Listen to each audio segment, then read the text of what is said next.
이번 시간에는 1-3번 대기의 수직구조 하겠습니다. 대기의 수직구조를 보면 크게 80kg를 중심으로 두 가지 층으로 먼저 나눌 수 있어요. 80kg 아래를 균질층이라고 해요. 균질층. 설탕물을 뜨뜻한 데다가 담갔습니다. 각설탕을. 그런 다음에 맛을 보면 여기는 아직 싱겁겠죠. 여기는 맛이 달겠죠. 이 주위는. 그런 다음에 설탕을 다 녹인 상태로 맛을 보면 이제 똑같은 맛이 나오겠네요. 그걸 균질이라고 합니다. 같은 성질이 되었다. 그래서 균질이라고 하는데 이 균질층 안에서는 공기의 성질이 같아요.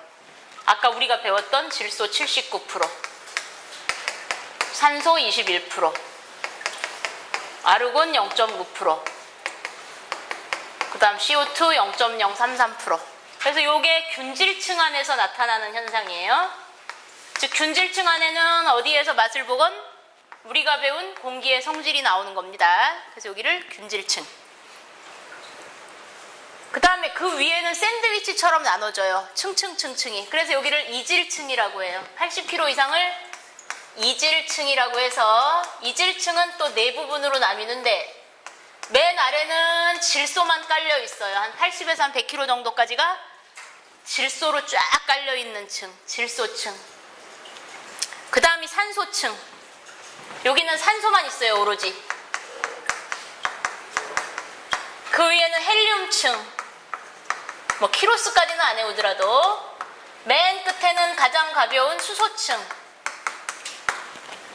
그래서 샌드위치 같이 성질이 달라진다 그래서 여기를 이질층, 성질이 같은 곳을 균질층. 그래서 크게 두 가지로 나누시오. 그러면 80kg를 중심으로 나누고 있고, 이번에는 네 가지로 나누시오. 지구 위에 네 가지 층으로 나누시오. 그러면 첫 번째는 12kg까지, 두 번째는 50kg까지, 세 번째는 80kg까지, 그리고 그 이상 이렇게 해서 네 가지 층으로 나눌 수 있습니다.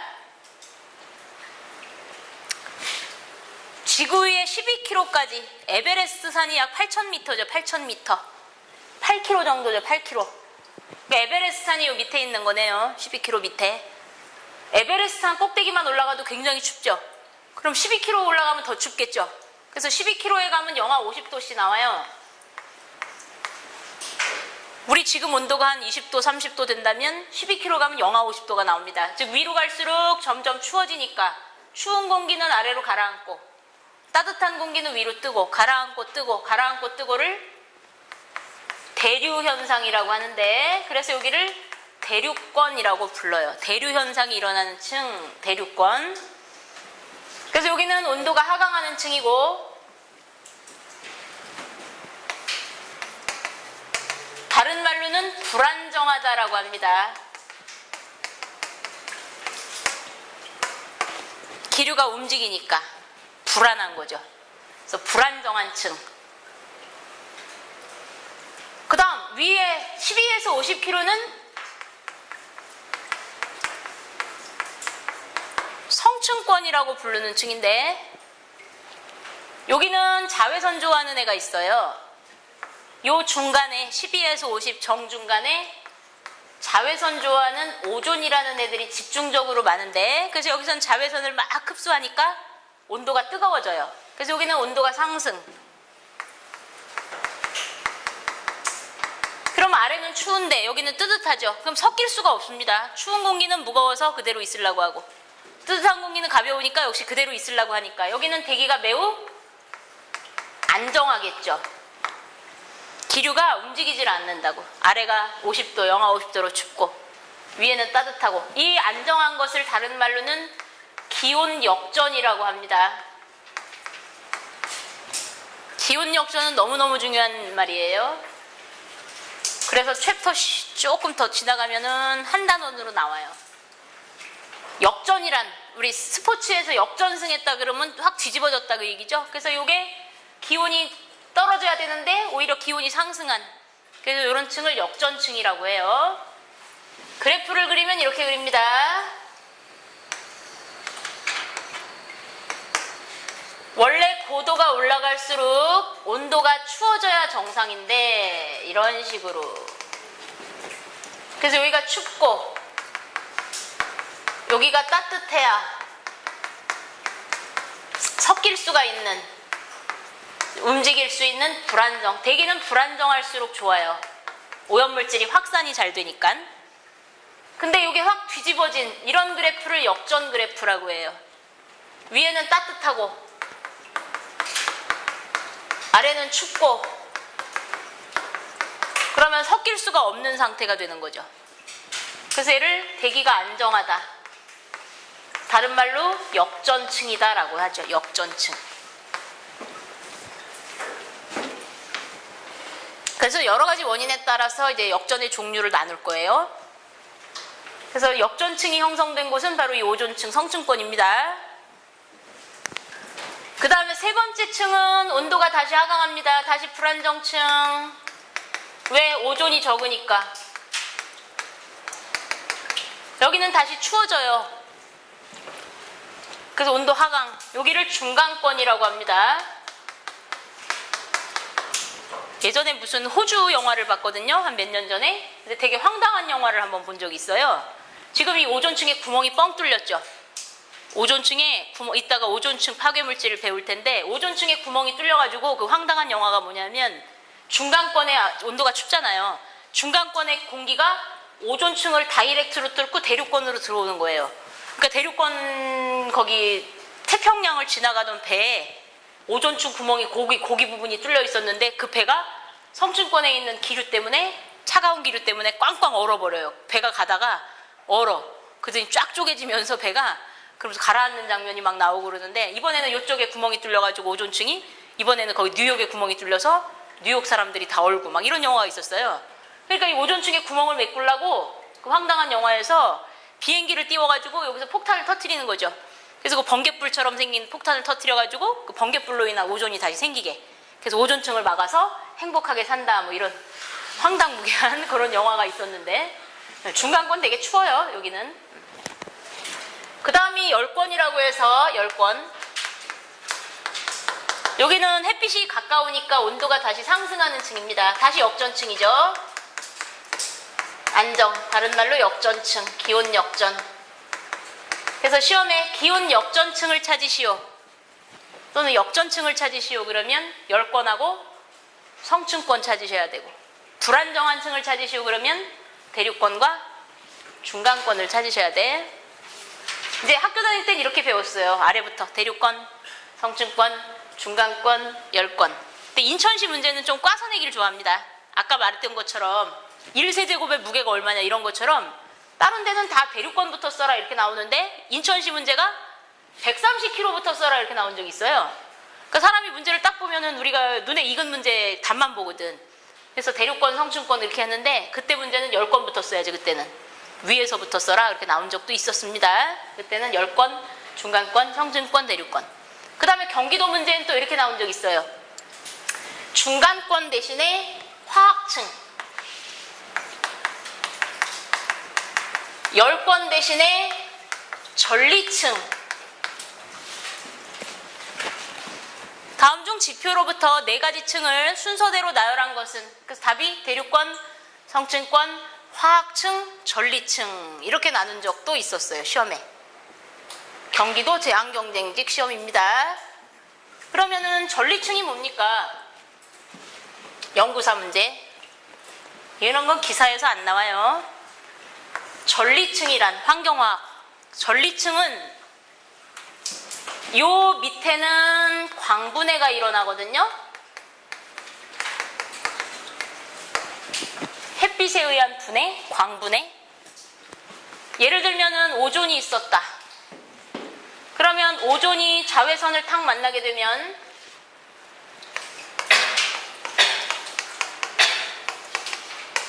O하고 O2로 이렇게 분해를 해요.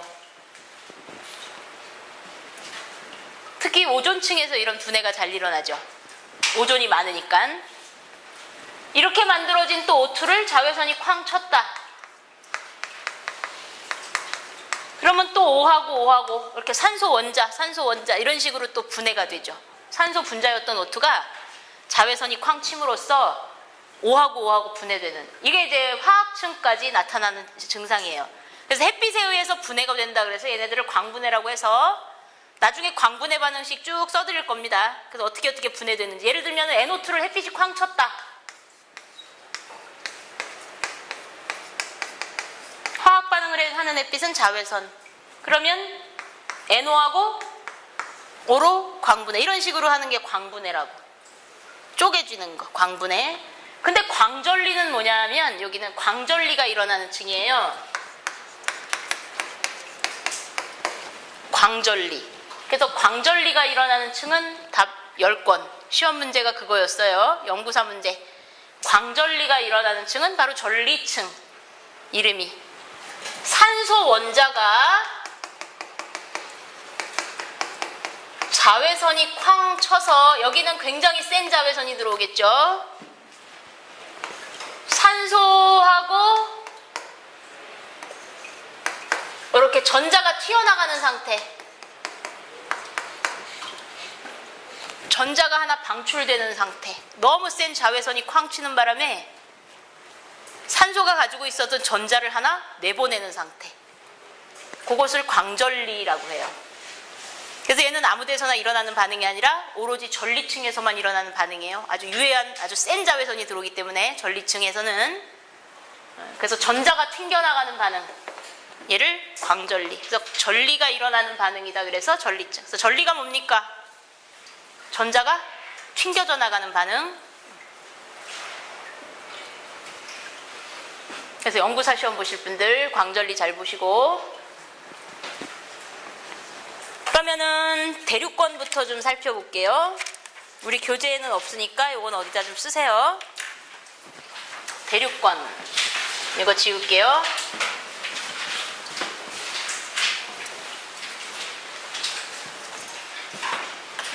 대륙권의 특징. 다음 중 대기오염이 문제가 되는 층을 찾으시오. 그러면은 대기오염이 문제가 된다? 그래서 오존층 파괴 문제, 그래서 오존층을 찾으면 안 된다고. 왜냐하면은 맨 첫 시간에 대기오염이란 정의를 보면 인위적 오염물질이 인간, 동식물, 재산에 피해를 주는 것이라고 배웠죠? 그러면은 대기오염이 문제가 되는 층이 뭐예요? 바로 대륙권, 우리가 숨쉬는. 그래서 여기가 대기오염이 문제가 되는 층입니다.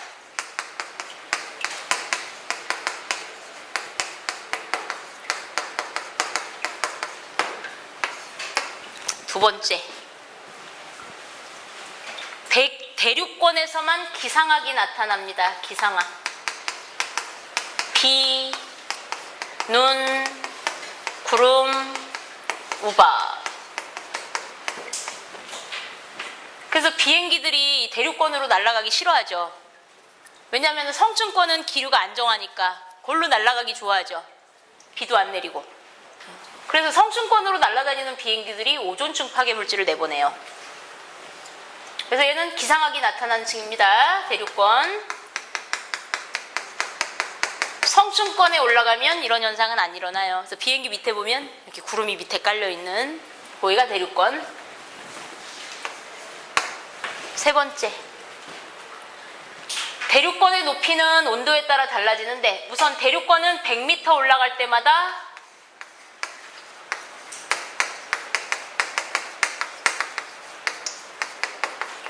(0.65°c씩) 온도가 하강한다고.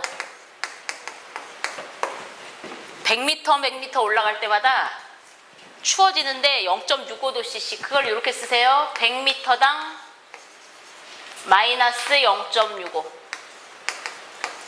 0.65°c씩 떨어진다. 그러면 1000m당, 즉 1km 올라갈 때는 몇 도 떨어지는 거죠? 1km면은 1000m니까 6.5°c씩 떨어진다라고 해야죠. 그래서 6.5°cc이 1km마당은 떨어지는 거예요. 그래서 1km마다는 6.5°c, 100m마다는 0.65°c씩 떨어지는 층이 대륙권. 마지막으로 4번. 대륙권의 높이는 항상 12km다 그러면 틀려요. 대륙권의 높이는 온도에 따라 달라집니다.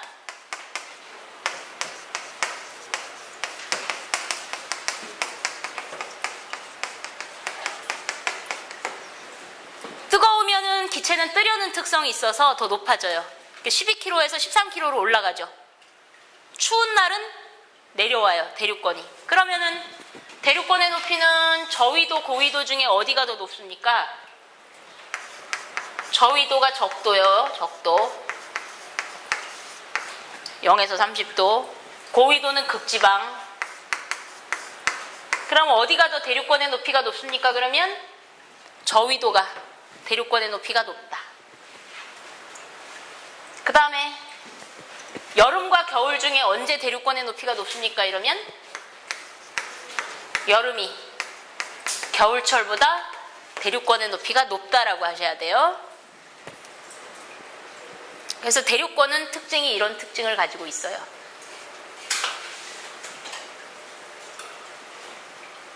이번에는 성층권. 이거 지울게요. 성층권.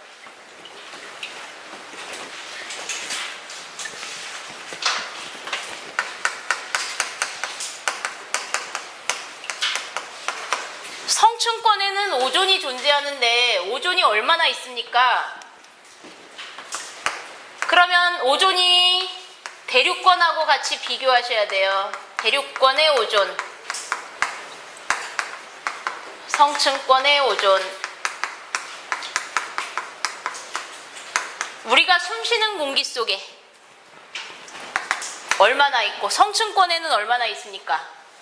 성층권의 오존은 약 10ppm 정도 존재한답니다. 10ppm. ppb로는 얼마일까요? ppb로 물어보면 아까 ppm이란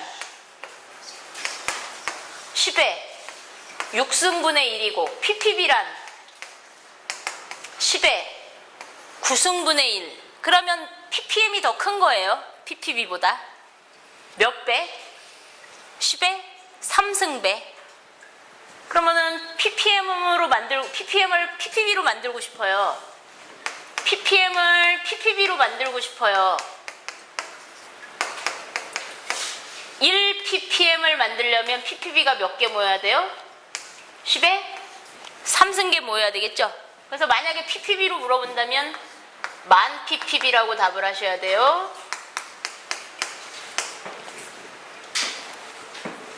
성층권에는 오존이 10ppm 정도 존재합니다. 그러면 얘가 많은 양입니까? 적은 양입니까? 누가 보면 많을 수도 있고 누가 보면 적을 수도 있죠. 제가 뚱뚱합니까? 날씬합니까? 그러면 어떤 사람을 기준으로 하느냐에 따라서 뚱뚱할 수도 있고 어떤 사람을 기준으로 하느냐에 따라서 역시 날씬할 수도 있으니까 대답을 못 해야 되는데, 그러면은 대륙권의 오존하고 반드시 비교를 같이 해야 돼요. 0.01에서 0.04 ppm 정도 있어요. 얘를 배경 농도라고 해요. 깨끗한 공기 중의 농도. 오존주의보 발령하기 전에 깨끗한 공기 속에. 오존주의보는 몇 ppm일 때 발령한다고? 0.12. 이거에 10배 발생하면 오존주의보를 발령하게 되어 있습니다. 그래서 깨끗한 공기 속에는 0.01에서 0.04 ppm인데 성층권에 가니까 10 ppm 정도 존재한다. 그래서 여기를 오존층이라고 부른다. 대륙권의 오존은 나쁜 오존입니다.